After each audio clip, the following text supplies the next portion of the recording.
le gros patron, c'est le gros patron, il est de familiarité. Le propriétaire avec de la ligne, avec nous, on a marché. On a passé une journée pour la première des familles qui va venir à nous. C'est la journée mondiale de l'environnement. C'est une journée très importante pour qu'on reparle de la grande cause environnementale en France et dans le monde. C'est pour ça qu'on est là tous ensemble. Ensuite, on va passer tout à l'heure à la remise des prix, parce que tous, chacun d'entre vous, vous avez bossé sur les défis de la Fondation, et j'en suis très fière. Bonjour.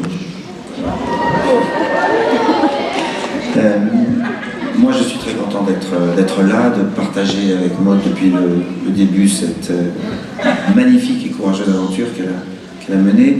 Si vous êtes tous là, c'est que vous êtes concernés, et c'est déjà très bien de voir qu'il y a des gens concernés, et concrètement concernés, parce que finalement l'écologie, l'environnement, c'est pas quelque chose d'abstrait, c'est pas on va défendre l'environnement, on va s'intéresser à l'écologie.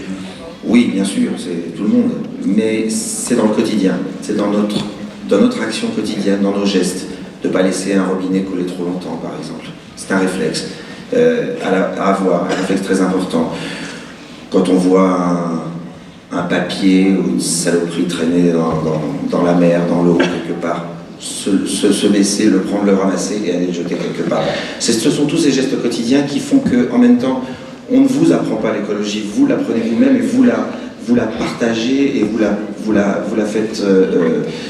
la faites avancer. Alors Claudine Huret, c'est une femme d'exception que vous connaissez, qui est la première femme française à être allée dans l'espace et qui a vu notre petite planète Terre, là, toute petite. Là, quand je vois mon petit garçon de 5 ans, il regarde les planètes, il dit mais où est-ce qu'elle est la Terre par rapport à Jupiter et le Soleil et tout, et Mars, et j'entends dire que, et ouais, et elle y est allée.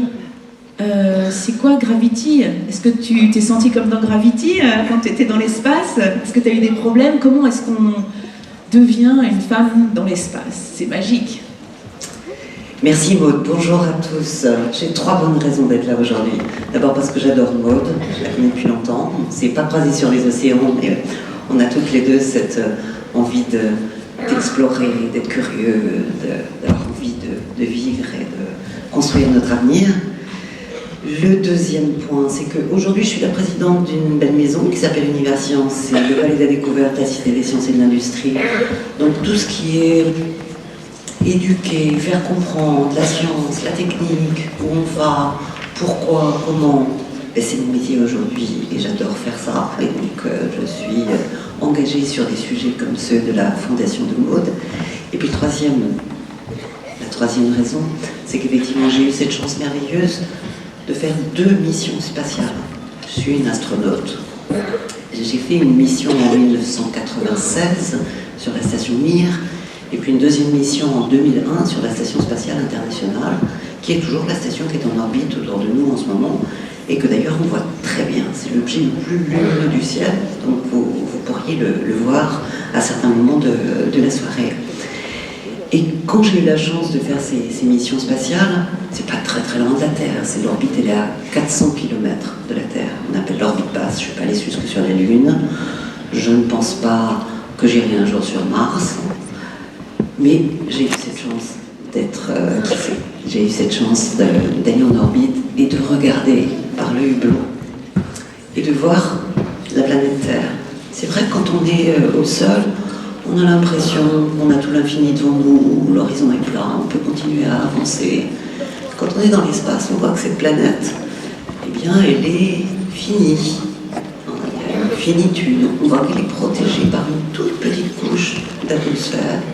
Puis au-delà, autour de tout ça, c'est le cosmos noir, très mystérieux. On a l'impression qu'il est plutôt hostile. Enfin, en tout cas, on sait bien que là, il n'y a pas tellement de secours à apporter à la Terre. Donc qui est responsable de cette Terre, de cette belle planète? Mais c'est nous, les êtres humains, qui la peuplons. Donc chacun d'entre nous, et puis nous tous ensemble. C'est vous, avec votre responsabilité, quel que soit votre âge, que vous ayez, je vois très très jeunes gens là, ici, vraiment que vous ayez 3 ans, on a 4 des primaires, ans, des collèges, ans, des lycées. 10 ans, 20 ans, voilà, c'est le fait d'en parler autour de vous et de fédérer autour de vous qui fait que ces efforts seront faits. Voilà, je le fais avec mes 2 enfants. Enfin, je l'ai fait au début avec mes deux enfants, ils ont 8 et 10 ans. Aujourd'hui, c'est vrai qu'ils ne peuvent pas laisser voir un robinet couler trop longtemps, ils le coupent eux-mêmes. C'est comme ça. Et voilà, plein de choses comme ça. Donc c'est commencer très tôt à en parler autour de vous et à défendre cette planète qui est si importante pour vous, pour nous, pour vos enfants à venir. Parce que comme disait tout à l'heure Maud, est-ce qu'on envisage un jour d'aller habiter sur Mars parce que la planète sera complètement pourrie? On n'en est pas là, je crois. Voilà. Est-ce que toi, Patrick, est-ce qu'il y a une beauté de l'environnement qu'un jour tu t'es dit, mais c'est tellement beau cet endroit du monde, mais comment c'est possible peut-être un jour qu'on le détruise? Est-ce qu'il y a un paysage que tu as envie de nous raconter? Beaucoup de paysages, ne serait-ce que le magnifique pays dans lequel on vit, parce que à faire beaucoup de tournées comme je le fais, je traverse la France de fond en comble, et quel pays merveilleux, il faut se le dire, l'étranger est magnifique aussi, et bon, j'ai tourné un film qui s'appelle Jaguar dans la forêt amazonienne. J'y suis resté pendant 9 semaines, où vraiment le problème de la déforestation se posait. Voilà, quand on est devant une telle merveille, devant l'oxygène, c'est le poumon. On dit que l'Amazonie est un des poumons du monde.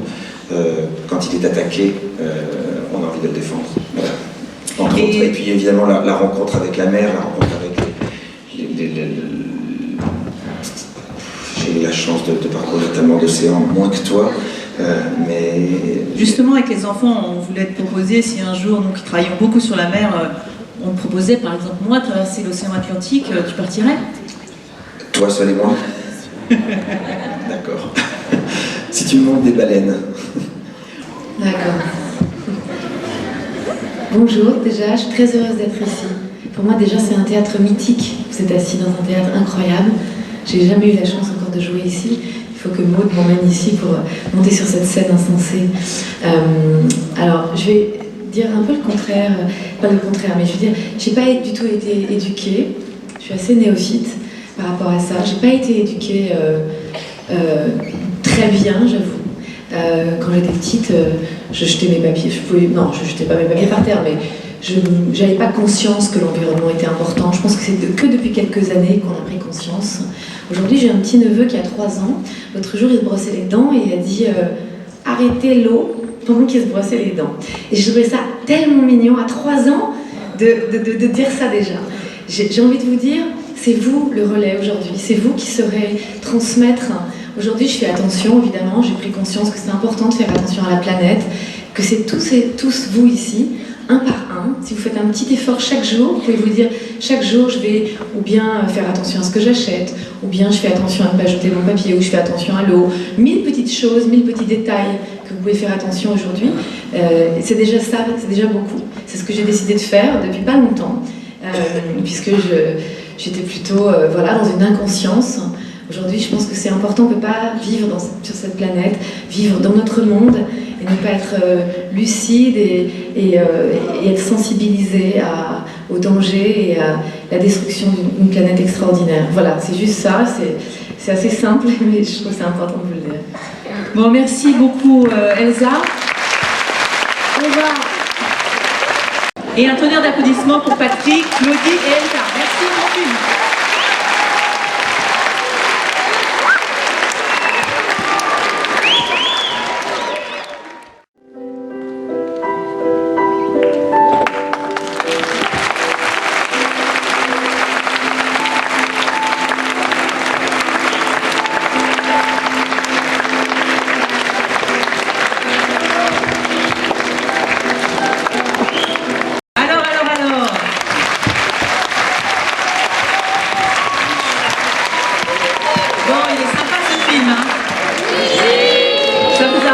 Un peu, hein. Vous avez vu ces icebergs sublimes, ces paysages incroyables. Je n'ai jamais rien vu d'aussi beau de ma vie que ces paysages de l'Antarctique.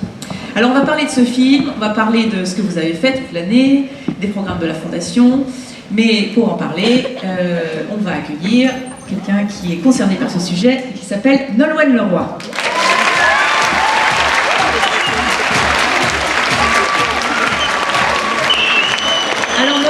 Elle me fait le grand honneur d'être là. Elle est toujours ponctuelle, présente, fidèle. C'est important, c'est super important. C'est moi qui suis en retard aujourd'hui, on est un peu dans le timing.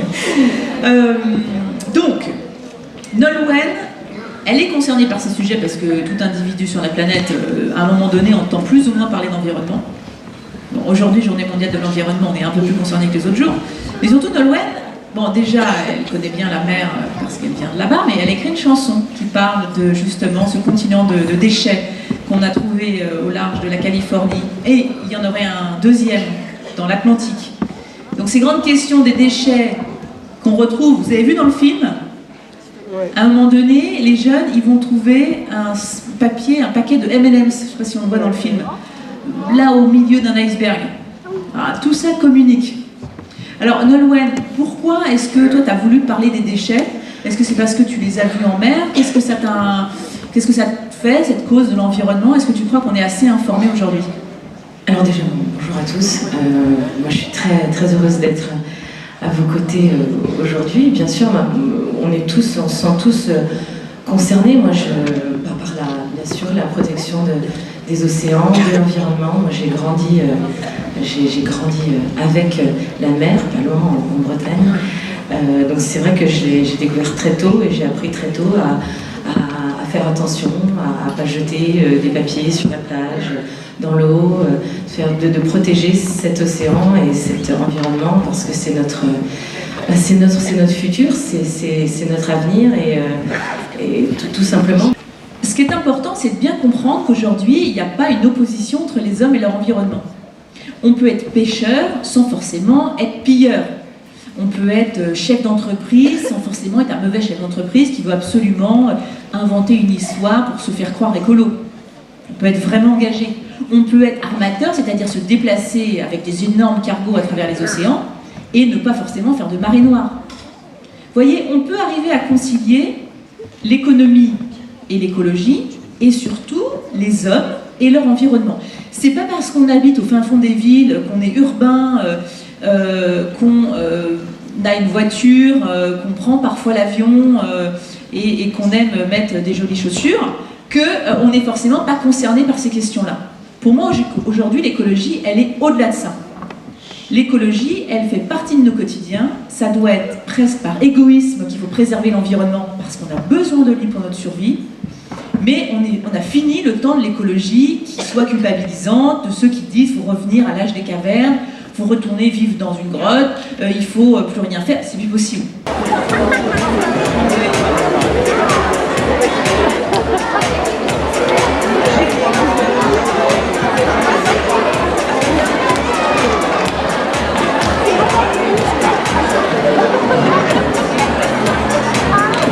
Raphaël Mesrahi qui arrive en retard.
C'était vraiment magnifique. Là, on se remet par terre comme tout à l'heure, il fait une photo. On vous fait une petite photo souvenir. Hein.